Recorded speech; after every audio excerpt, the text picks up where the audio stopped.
une première étape avant un procès attendu. Mis en cause dans un gravissime accident routier qui avait blessé gravement 3 membres d'une même famille et fait perdre un bébé à la passagère, Pierre Palmade a vu l'enquête qui le concerne conclue par la juge d'instruction de Melun ce lundi. Désormais entre les mains du parquet, le dossier est toutefois encore loin d'être clos et pourrait encore connaître des rebondissements. L'enquête est désormais close. 9 mois après le terrible accident de voiture qui avait vu Pierre Palmade, sous l'emprise de drogue, percuter une famille entière et lui causer de gravissimes blessures, la juge d'instruction du tribunal de Melun a finalement transmis le dossier au parquet ce vendredi 10 novembre selon nos confrères de RTL, après avoir rendu ses conclusions. Une grande étape franchie, malgré le fait que les deux parties puissent ajouter des observations pendant 3 mois, l'enquête est désormais bouclée.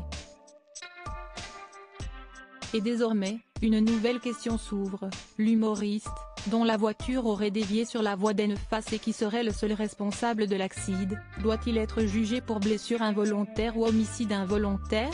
Pour le moment, c'est vers le premier choix que le parquet se tournerait. En effet, le 8 août dernier, un nouveau collège d'experts aurait jugé que le bébé qu'attendait la jeune femme blessée dans l'accident était finalement décédé avant l'accouchement, et non après, ce qui jouerait en sa faveur puisqu'il ne risquerait plus que jusqu'à 7 ans d'emprisonnement au lieu de plus de 10 ans.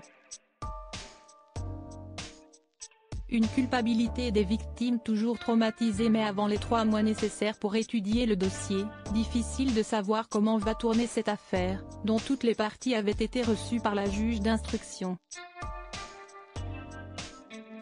Pierre Palmade, touché par un AVC quelques semaines après l'accident et plongé en plein processus de désintoxication après plus de 30 ans d'addiction, aurait notamment pointé sa culpabilité qui n'a cessé de croître depuis l'accident.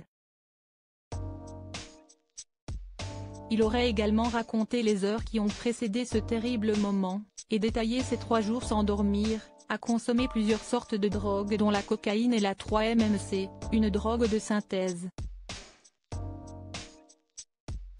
S'il semble désormais en plein sevrage à Bordeaux, près de sa famille et loin des soirées de la capitale où il avait ses entrées, il a rechuté une fois, en juin, lors d'une soirée dans un bar de la ville. Avouant qu'il pouvait comprendre que certains trouvent cela scandaleux, il avait repassé, à sa demande, plusieurs semaines en cure de désintoxication. Les blessés, quant à eux, s'étaient exprimés dans les pages de nos confrères de Paris Match. Très atteinte psychologiquement depuis la perte de son bébé, la jeune Mila aurait beaucoup de mal à se relever de cette terrible épreuve.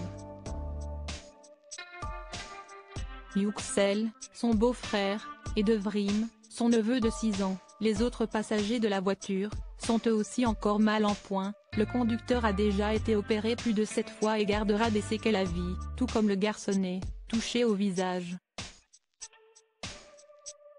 Heureusement, tous sont probablement satisfaits que le dossier avance.